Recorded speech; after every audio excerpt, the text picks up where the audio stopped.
capital outflow. Dan selanjutnya terkait dengan rupiah, Bapak Presiden menanyakan, nanti dijelaskan oleh Pak Gubernur, terutama juga terkait dengan diperdagangkannya mata uang Indonesia secara forward di beberapa negara. Silakan Pak. Terima kasih Pak Menko, rekan-rekan sekalian, Pak Menteri Keuangan, Bu Ketua OJK, Pak Ketua LPS. Selamat sore, Assalamualaikum warahmatullahi wabarakatuh. Tadi dibahas dan mendapatkan arahan dari Bapak Presiden mengenai nilai tukar. Berkaitan dengan dua hal penting mengenai nilai tukar. Bahwa yang pertama nilai tukar sekarang itu under value. Under value dan ke depan kita yakini akan stabil dan menguat. Kenapa under value? Tadi disampaikan oleh Pak Menko fundamental kita itu kuat. Pertumbuhan sangat tinggi, 5,61%. Inflasi rendah.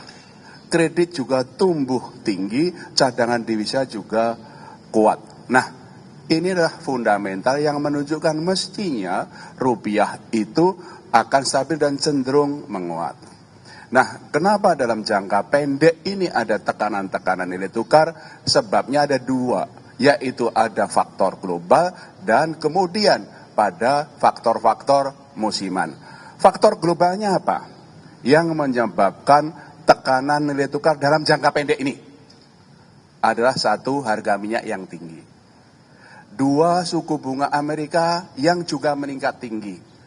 Yield yield US Treasury 10 tahun sekarang adalah 4,47%. Demikian juga dolar yang menguat. Dan Pak Menko tadi mengatakan terjadinya pelarian modal dari emerging market termasuk Indonesia. Nah, memang dalam secara musiman, April, Mei, Juni ini memang permintaan terhadap dolarnya tinggi. Ada untuk pembayaran repatriasi dividen, ada pembayaran utang dan juga untuk jemaah haji. Tapi rupiah adalah under value dan ke depan akan stabil dan cenderung menguat. Itu nomor satu. Nomor dua, ya, kami melaporkan kepada Pak Presiden dan Pak Presiden merestui dan kemudian memberikan suatu penguatan 7 langkah penting yang ditempuh Bang Nisa. Untuk membuat rupiah kuat, membuat rupiah itu stabil ke depan.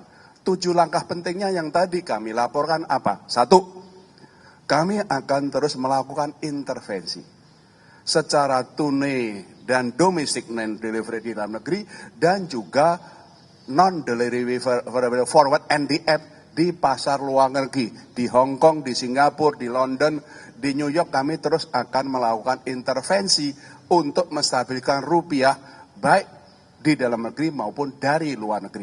Cadangan devisa kami lebih dari cukup untuk melakukan stabilisasi nilai tukar rupiah itu. Yang kedua, tadi Pak Menko sudah menyebutkan, karena sementara ini SBN itu keluar, kemudian saham, meskipun dalam minggu-minggu terakhir hasil koordinasi dengan Pak Menteri Keuangan sudah mulai inflow, tapi year to date masih outflow. Sementara saham terjadi outflow, sehingga kami bersepakat untuk sementara ini SRBI dibuat perlu inflow. Sehingga inflow-nya SRBI bisa mencukupi outflow-nya SBN dan saham, itu koordinasi kami dengan Pak Menteri Keuangan, sehingga betul-betul menjaga inflow-nya dari portfolio asing itu masih year to date-nya masih terjadi inflow dan itu memperkuat nilai tukar rupiah. Nomor 3, ini juga koordinasi dengan Pak Menteri Keuangan, BI akan terus membeli SBN dari pasar sekunder. Ini koordinasi sudah awal tahun koordinasi dan kita lakukan. Kami sudah membeli SBN dari pasar sekunder, year to date adalah 123,1 triliun rupiah. Dan kami akan melakukan koordinasi termasuk nanti Pak Menteri Keuangan bisa melakukan masalah buyback dan segala macam. Koordinasi sangat erat antara fiskal dan moneter. Kemudian yang keempat, kami juga dengan Pak Menteri Keuangan menjaga likuiditas di perbankan dan pasaran lebih dari cukup. Yaitu terindikasi dari pertumbuhan uang primer yang selalu double digit. Di terakhir itu pertumbuhan uang primernya adalah 14,1%. Nomor 5, yaitu adalah yang kami sudah keluarkan adalah pembatasan pembelian dolar di pasar domestik tanpa underlying. Yang dulunya 100.000 dolar per orang per bulan, kita turunkan 50.000 dolar per orang per bulan. Itu yang kami langsung koordinasi dengan KSSK untuk penguatan, termasuk di dalam negeri itu adalah pasar yuan, Chinese yuan dengan rupiah sudah berkembang di dalam negeri.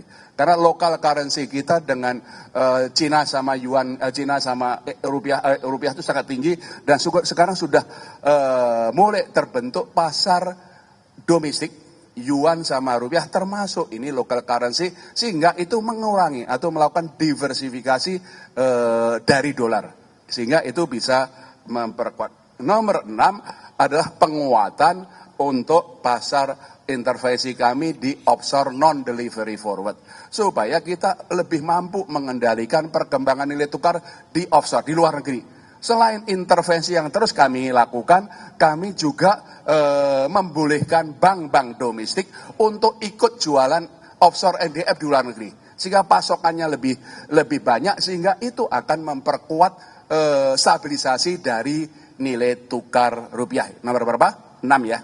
Nomor 7 adalah peningkatan pengawasan kepada bank-bank dan korporasi yang terutama kami lihat bank-bank korporasi yang aktivitas pembelian dolarnya tinggi, kami kirim pengawas ke sana koordinasi dengan Bu Frederica Widiasari dari Ketua OJK untuk memastikan bagaimana stabilitas sistem keuangan terjaga. Terima kasih Pak Menko. Ya. Yang tadi pembatasan pembelian dolar yang sudah kami turunkan dari 100.000 menjadi 50.000 kami persiapkan, kami akan turunkan lagi menjadi 25.000 sehingga pembelian dolar sampai dengan atau di atas 25.000 itu harus pakai underlying. Ya, itu yang kami akan perkuat, ini akan kami perkuat dalam negeri. Pak Menko sudah cukup? Oke, berarti yang lain. Silakan Pak Menteri Keuangan.